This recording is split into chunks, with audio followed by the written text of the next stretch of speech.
Well, good morning, good evening, good night, whatever it is, wherever you are. Jussie Smollett just finished his Good Morning America interview. It's going to take me like an hour and a half to upload this thing with my crappy equipment. So hopefully I get it out soon enough that you guys are able to get the information. If you hear rustling of papers, that's my notes. So before we get into it, I believe it's important that we understand why and what makes me believe he is lying. Basically, it's the read technique. So if you don't know what the read technique, it is a technique widely used by the CIA, the FBI, the military, all law enforcement agencies. It's an interview technique and where you get the baseline of an individual's behavior, and then you basically are able to catch them in a lie and things like that. See, human beings behave in very predictable manners in the same situation. In fight or flight mode, human beings behave in a very predictable manner. They either do this or this. So when people don't do one of two things, it fits out of the ordinary. And in the read technique, you latch onto it and you say, okay, why is that out of the ordinary? How does that fit into this? How does that make this seem not true? I highly recommend you guys look up the read technique. It's quite intricate. It's really hard to explain in a short video. So, let's see. Okay, so at first Jussie was saying, well, people are saying, gosh darn it, there we go. At first, Jussie had said, if I tell you the truth, then that's it. How do you doubt that? And then he said, it's not that you don't believe it's the truth. It's that you don't even want to see the truth. No, Jussie, you couldn't be farther from the truth. You really couldn't. We do want to see the truth. That's why we are doing this. That's why we are saying, what is the truth? Because you're not telling us the truth, and you're wasting resources, and you're wasting taxpayer money, and you're wasting everybody's time. You're wasting my time. Here I am doing yet another video about you on something that should have been dead and gone, and we should have all been able to move on with our lives. But here you are again, dragging it out. And your behavior, your nonverbal cues, your slight verbal cues, all say that you are lying still. It's not that you don't believe it's the truth.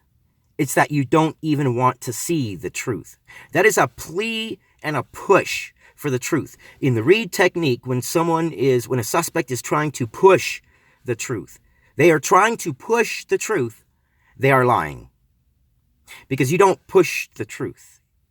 You state the truth, and that's it. Then he said originally he was going to go to Walgreens because there was no food in the house of the person he was staying with, and he was going to have a smoke, but then he didn't realize Walgreens was 24 hours. That's too much information. Again, in the read technique, that is him pushing too much information. He's trying to push the truth, trying to add in information. In the read technique, that is a dead giveaway of a lie, trying to come up with too detailed a story. Then he said, right before the attack, he heard the attackers say, Empire. That doesn't fit the norm either. If you're going to attack somebody, you don't say Empire, you call his name out. If this attack happened, they evidently knew who he was. They knew he was playing Lions on Empire. They would have called Jussie or Smollett or Lions, his character's name. They would not have said Empire, because an empire is a whole show, not an individual. You are attacking an individual, and human behavior says that when you're attacking the individual, your brain does not associate the group, it associates the person. Empire is a group. That doesn't fit the normal human behavior. And he said that the attackers punched him in the face. One of them had kicked him in the back. A tussle ensued. And then the men ran off. Well, that doesn't make sense. Two men attack you. The attack lasts for less than 60 seconds.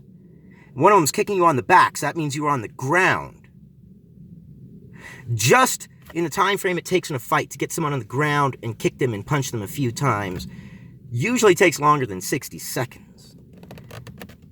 60 seconds, that's not That's not long enough for an attack. Then he said his phone was in his pocket. It had fallen out. His manager was still on the phone. And at that point is when he noticed the noose was around his neck. And this is important. This is important. This is human mindset right here.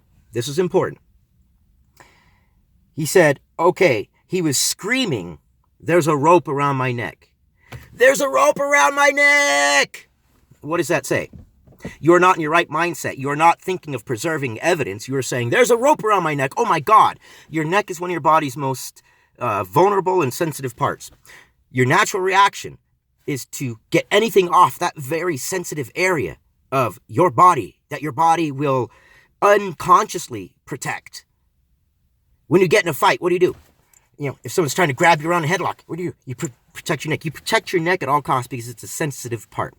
So if he is in such a state of shock and disarray and disbelief that he is screaming, "There's a rope around my neck," he is not thinking about preserving evidence. He is taking that rope off.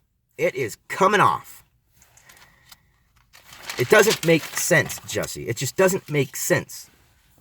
Then he said he could not give a description, which is common. There's nothing wrong with that. Most people, when they're in a position of danger, let's say you have a gun pointed at your head, the normal person who does not have training or experience in these situations cannot describe their attacker, even if they're not wearing a mask. They can only describe the gun because their attention is drawn to the danger that is presented. That is the human nature. When you're presented with a danger, you focus on that danger because that is what is putting your life at risk. Only when you have training and experience can you overcome that and actually look at what the person is, what the person looks like. It's just common human nature. And he said he hesitated. He talked about the two attackers, those two attackers that were supposedly the persons of interest. And he said, "Oh yeah, I think that's them. I think that's them." Here's the problem, Jussie. That footage was 15 minutes before the attack, and they were headed the wrong direction. I highly doubt in that really freezing cold weather that they turned around for 15 minutes to go the other direction for the attack. That doesn't fit on what they would do. And he said he hesitated to talk to the police because he did not want to appear weak.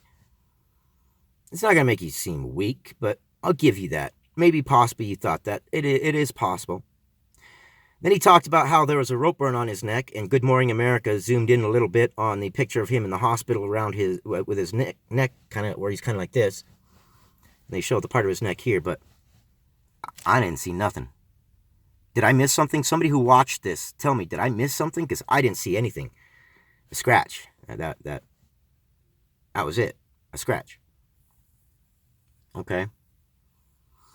I'll give you that, though. I'll let that one slide. Maybe it was the tiniest rope burn. These guys were weak. They had no strength, and they couldn't pull the rope, but they were able to get you to the ground and punch you and kick you, even though you fought back and you punched one of them.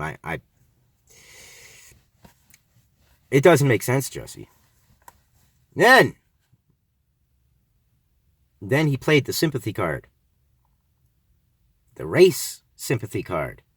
If they were Muslims or Mexican, the doubters would believe him. No, I wouldn't.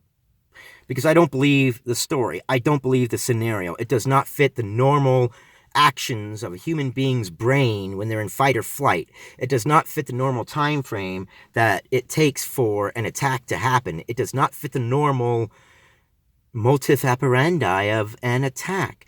And with all the cameras and the time frame, none of it fits. None of it fits. He said he had x-rays with no injuries. Well, duh, he didn't have any injuries. And, of course, the ending sections were a plug against Trump. Of course. A plug against Trump. Of course he had to throw that in there. I'm beginning to think that that's what this was all about, was just a plug for the leftist and against Trump. And not good. He ended it with a very true statement. A very, very true statement.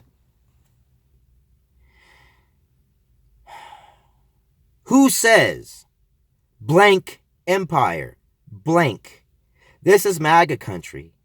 Ties noose and bleach. And pours bleach on you. That's right, Jussie. Who does do that? Nobody. Nobody. Nobody called out Empire because Empire is a group. It's not a thing. They were targeting an individual, not a group. So they didn't say Empire. They didn't put a rope around your neck because what did they do? They put it around your neck and you got next to nothing for injuries? No rope burn that was visible? You said there was rope burn. I didn't see any. The time frame doesn't match. It's not because they were white, Jussie. You need to stop that race-baiting BS. It's not because they were white. It's because your story does not fit. If you use the Reed technique and just basic common common sense, which seems to be more uncommon nowadays, it doesn't make sense. It doesn't fit. It doesn't belong. The scenario's not correct. It doesn't ring true. That's my opinion. I want your opinion. My opinion is just one. It is the multitudes of opinions that matter the most. This is your turn to join in the conversation and tell me what you think. And hopefully, dear God, hopefully someday we can move on from this story and on with our lives and on to bigger and better things, Jussie. How much of my personal time have you used up? Quite a bit. Yes, by my choice, because I don't like misinformation being put out there. That's kind of my pet peeve, but just come out with the truth already, Jussie. Just do it. This Good Morning in America only polarizes. It makes more people either completely believe you or completely disbelieve you. And from what I've seen, most people disbelieve you because your story, it doesn't make sense. Now you guys chime in. Let me know what you think. I'll see you on the next one.